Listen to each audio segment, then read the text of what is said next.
Hello everyone, welcome to the video lecture on mathematics in BK Math YouTube channel. Everyone can be invited to follow the channel to get more videos, and you should not forget to subscribe it.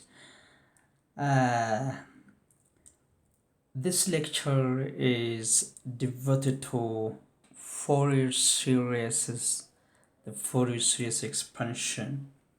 So the objective of this lecture is to represent periodic function in terms of cosine and sine term. So Fourier series, you mean a series of cosine and sine terms, you mean a bit analogous with the Taylor series expansion, which is expanded as a polynomial function. Again, here will be expanded with cosine and sine terms for periodic function. Only non-periodic, periodic functions can only accommodate the Fourier series expansion.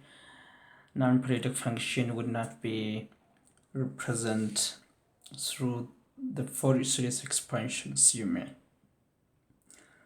So here we wish to represent a real valued function exactly over a finite interval by a Fourier series with an infinite number of terms, you may.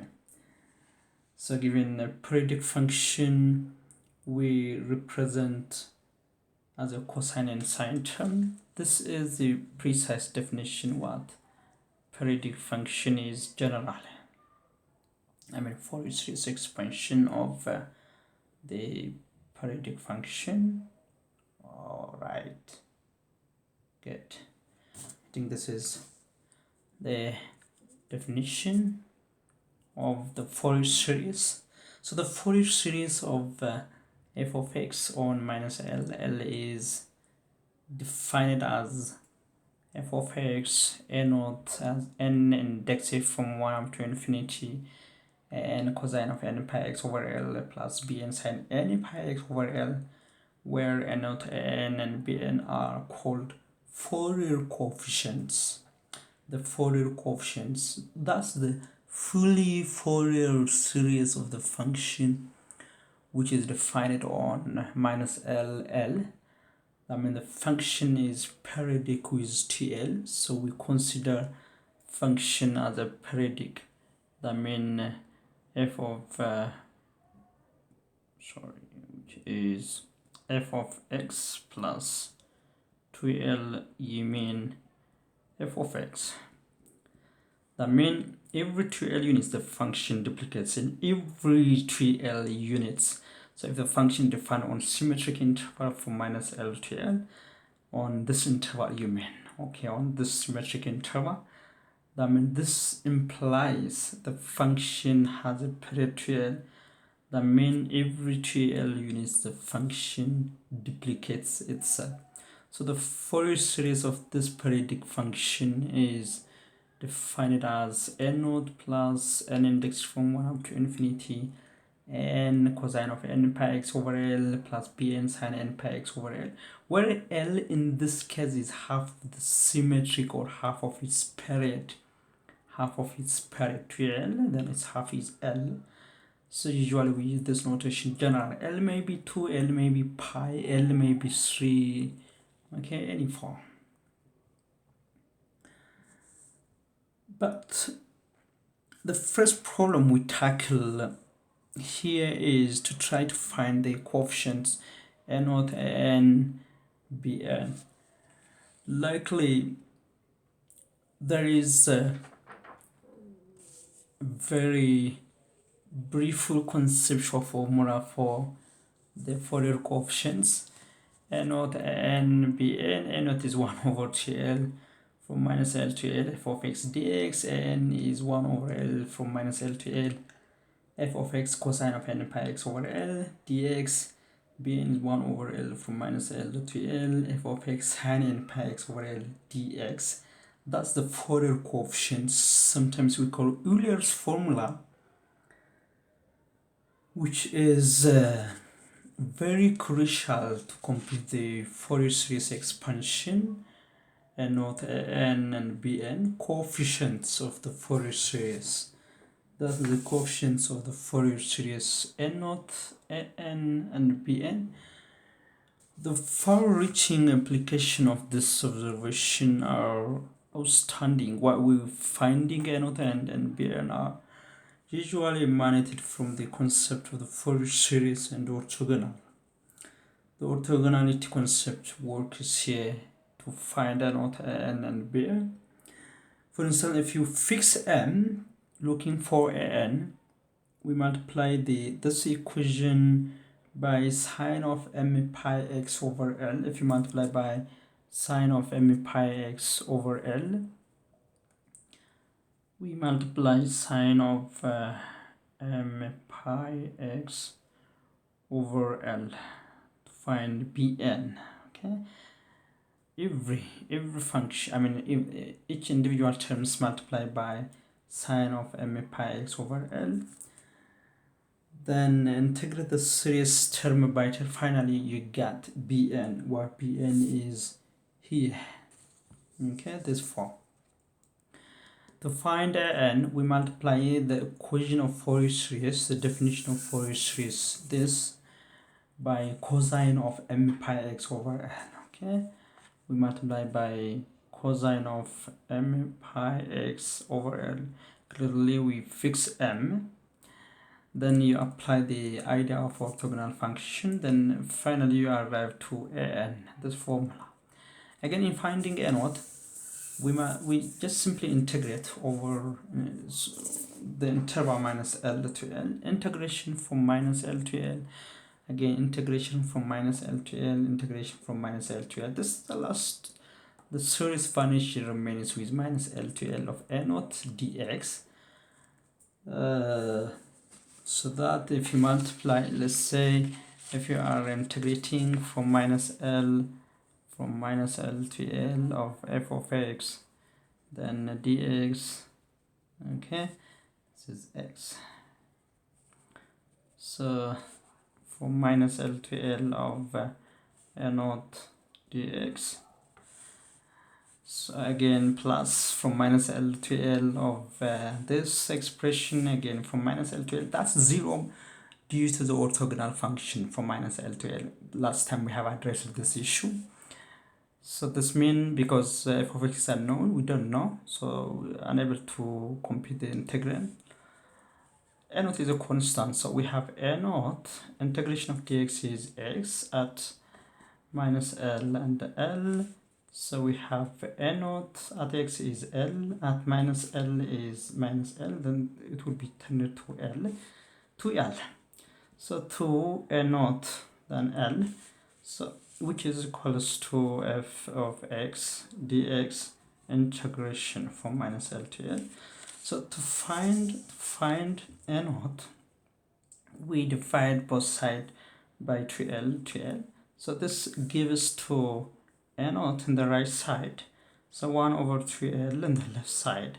We have from minus L to L f of x dx by assuming, keeping the idea of orthogonality. The same is true for the remaining coefficients a naught n and bn. So it will be easy to undertake the formula. So this formula is very useful in finding and computing the Fourier series expansion, especially fully Fourier series.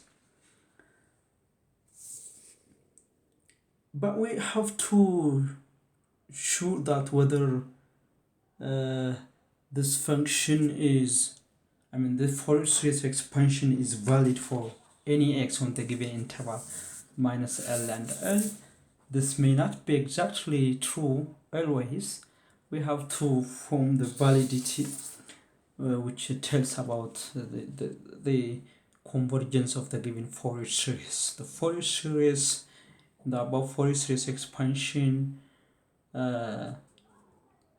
converges. We assume that's the Dirichlet condition, obviously, which asserted the idea of convergence property for the given series. Assume f is piecewise smooth, the function f is a piecewise smooth.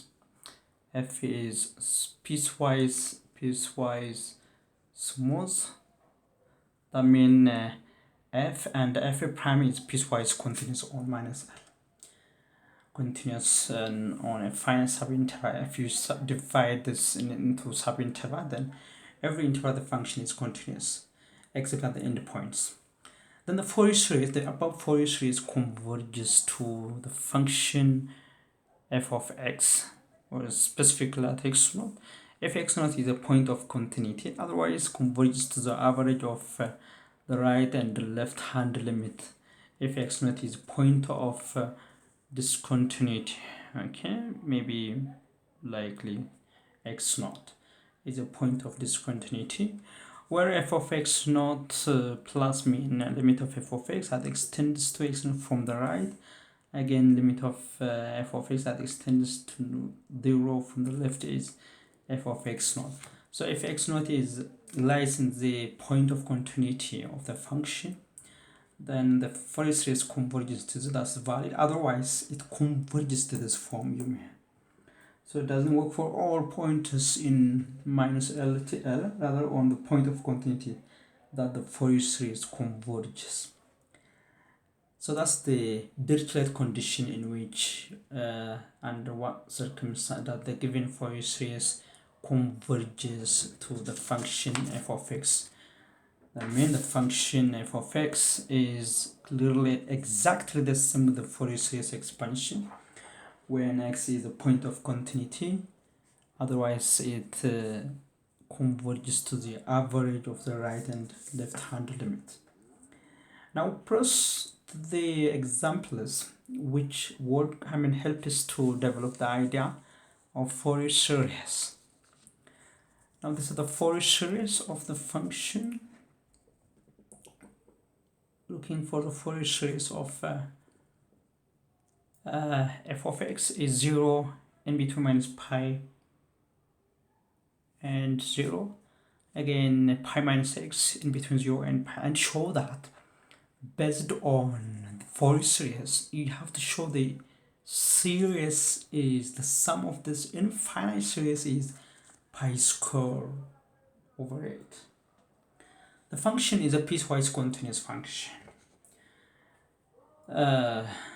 So that defined on minus pi to 0, again from 0 to pi. So wholly the function is defined on this interval. We take the length of the interval in which the function is defined. Usually the period of the given function is the length of the interval in which the function is defined here. So that from minus pi to pi, the length from minus pi to pi is from minus pi. Let's say if we have minus pi here, minus pi, again this is pi, here 0, so the length is 2 pi. Good. So we have a function, maybe looks like we have minus pi, again this is pi. Okay, function if in between minus pi to 0, so this is 0, the function is 0, so from this to this. Okay, except that the endpoint 0 and here again the function is pi minus x. What if at 0 we have excluding of pi? Okay, so we have pi here, so this is again at pi we have x at pi. If x is pi, then pi minus pi is 0, y is 0, so we have this. Just connect this. This is the image of the given function displayed under the xy plane. This is x and this is y. Or simply you can observe in this form, right? So every 2 pi units the function duplicates itself. Every 2 pi units the function duplicates itself. where the function was 0 minus pi, pi minus x. Okay, this is, so it just duplicates itself in every 2 pi units under horizontal. Now our aim is to find the Fourier series expansion. The Fourier series expansion. Since we are saying that the function has a period Tn, every 2 pi units the function duplicates itself. So its period p is 2 pi, or simply 2l is generally 2l is period. For the sake of simplicity, the general period of the periodic function f of x. So 2l is 2 pi, you mean from this pi, L is pi, half of its period or half of its symmetric interval. But here is at 0 is a point of discontinuity. Therefore, here L is pi. So we first find the Fourier coefficients a0, an, and bn. This is the formula for a0, 1 over 2l from minus l to l f of x dx, from minus pi to pi f of x dx. But from minus pi to pi, we have two formation of the function, one from minus pi to 0, the other from 0 to pi, so that it needs decomposition from minus pi to pi of x, decomposed into two parts, one from minus pi to 0, what the function behaves, again the other from 0 to pi, what the function looks like. So we have 0, again pi minus x, 0 dx over the definite integral is 0, so we omitted the first. Looking for the second term only, integration of pi minus x dx, this is pi x minus x squared over 2. That's very nice and straightforward. So that we have 1 over 2 pi x minus x squared over 2, then from 0 to pi. Again, you assign specific value for x equals pi, again for x equals 0. For x equals pi, we have pi squared, pi times x is pi squared, minus pi for x is pi squared over 2. As 0 is 0 the whole, so we ignore. So pi squared minus pi squared over 2 is pi squared over 2. Okay, this is 1 over 2 pi squared over 2. This would be cancelled, pi over 4 remaining with pi over 4 only. Similarly, we have a0, where a0 is pi over 4, an is defined from minus l to l f of x, cosine of n pi x over l. L is already pi. This is the definition or the formula, Euler's formula for an, the Fourier coefficient an. So f of x from minus pi to pi, l is from minus pi to pi, so 1 over pi, since l is pi, from minus pi to pi, the function, then cosine of n pi x over l. L is pi, so this pi is cancelled, remaining with nx. That's why we write cosine x dx. Again, because the function is a piecewise continuous function, we just decompose into parts. We slice it up into parts from 0 to pi, from pi to 0.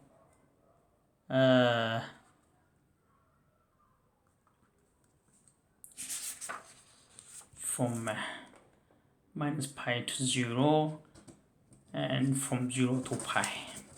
Okay, so we have been, this is the form. Function is here, from minus pi to 0 is 0, from pi minus x, from 0 to pi is pi minus x. That's why we have only from 0 to pi. The other we ignore. The similar procedure like we deal in a knot. So that this is formula. I mean an integration of pi minus x cos nx dx.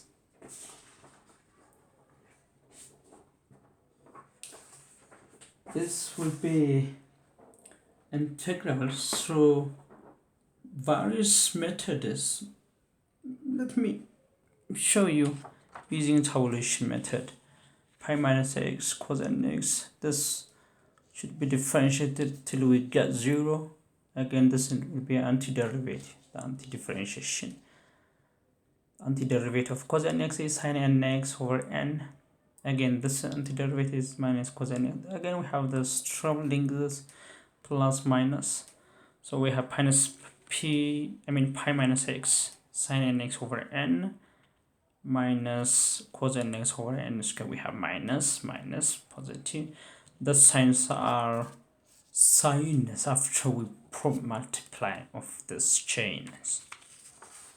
So we get pi minus x sin nx over n minus cos nx over n squared. Now we assign specific value. Well, the specific value at x is pi, at x is 0. Sin n pi is okay. So right.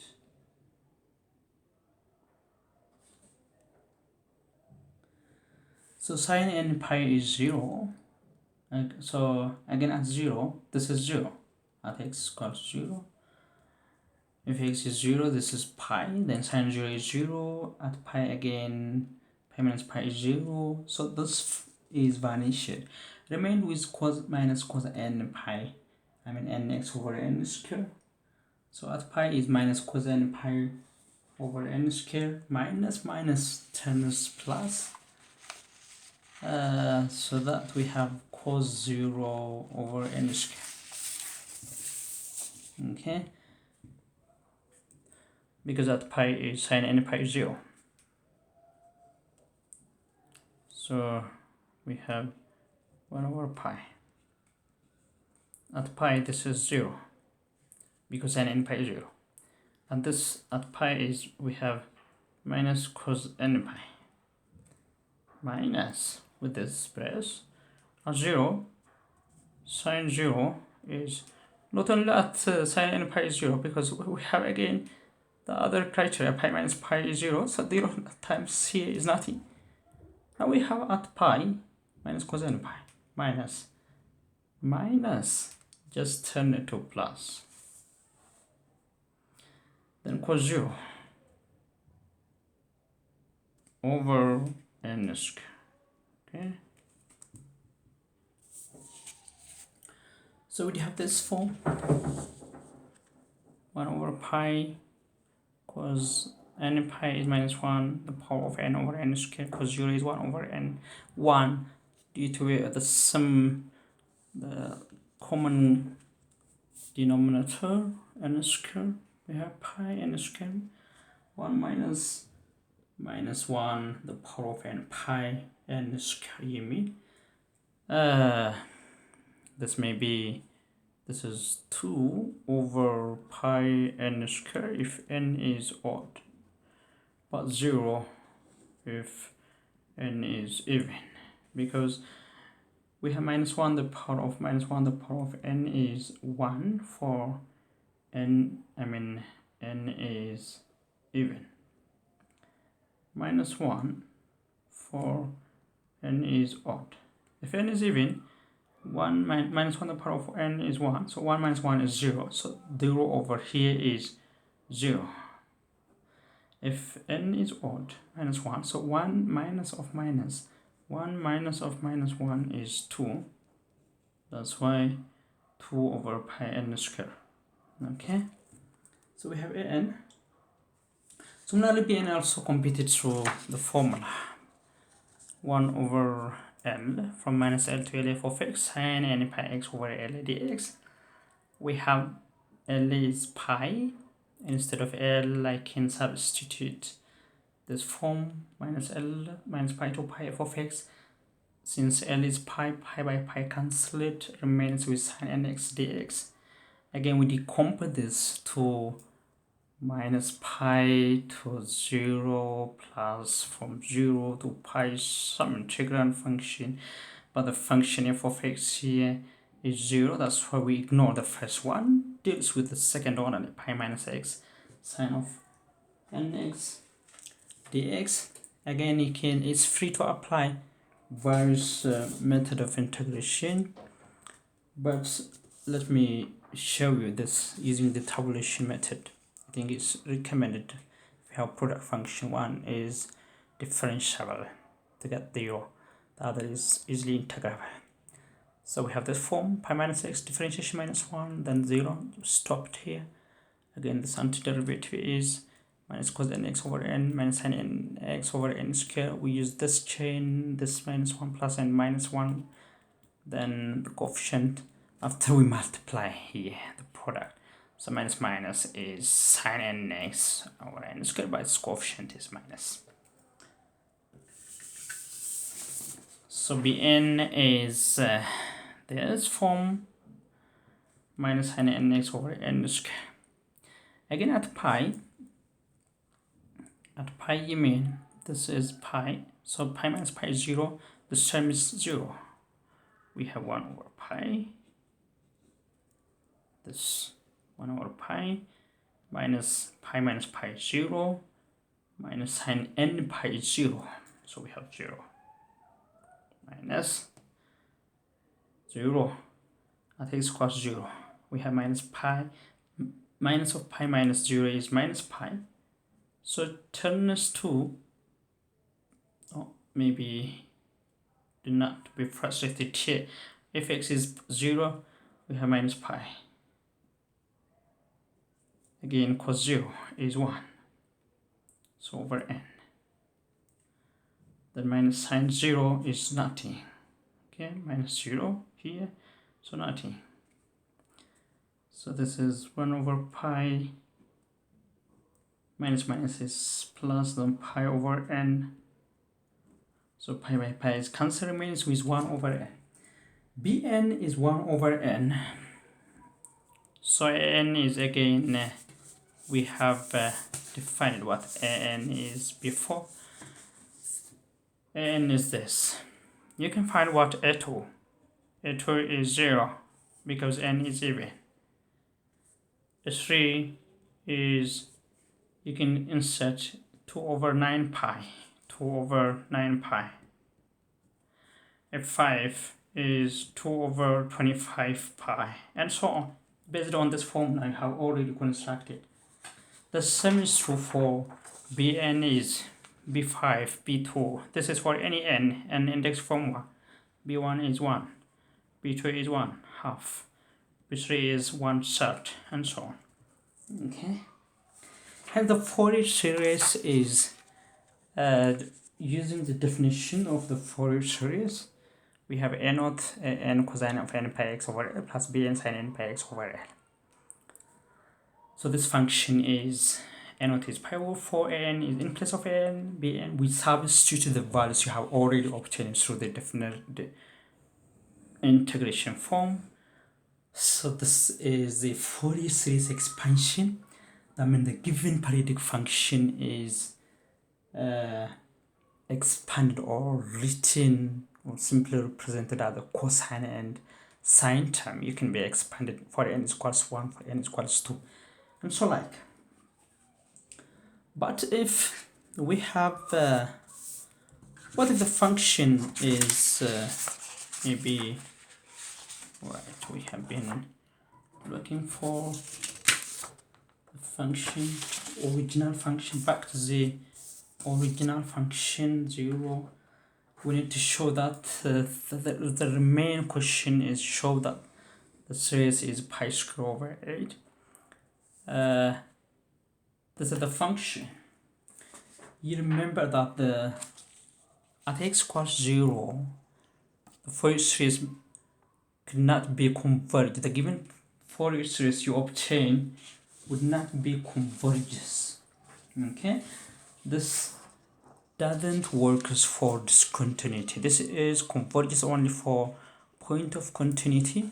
So at x equals to 0, it converges using the Dirichlet condition to the average of the right and left hand limit. So the right hand limit is limit of the function, let's say limit of the function, okay, limit of f of x at x tends to 0 from the right. From the right, you mean from the right is limit of pi minus x at x tends to 0 from the right is pi. Again, limit of the function f of x at x tends to 0 from the left is limit of 0 at x tends to 0 from the left is 0. So we take the average. Average of f of x from the right, okay, 0 plus f of 0 from the left. As 0, because the function is discontinuous. So its average is pi plus 0 over 2. Then this is pi over 2. So the Fourier series becomes the average of pi over 2. So we have pi over 4, because we have this function is pi over 4, pi over 2, this is pi over 4 for x is 0, cos 0 is 1, sin 0 is 0, remains with pi over 4 plus n beginning from 1 up to infinity, 1 minus 1 the power of n over pi n squared. That's it. Reduces to this form. d to cos 0 is 1, sin 0 is 0. So we have this form. Pi over 2 minus pi over 4 is, we just move to this pi over 4, it remains pi over 4 here after we subtract. Then again, because this is even, for even function is 0, for odd functions we have 2 over, this mean this is 2 over pi n squared for odd function. That's why 2 over pi is independent of the summation. We move out 2 over pi. So series of 1 over n squared when n is odd, clearly, otherwise 0 under the summation. So we have pi over 4, then 2 over pi. You just multiply by pi over 2 by pi over 2 on both sides. We got pi square over 8. But again, the summation is n index from 1, you mean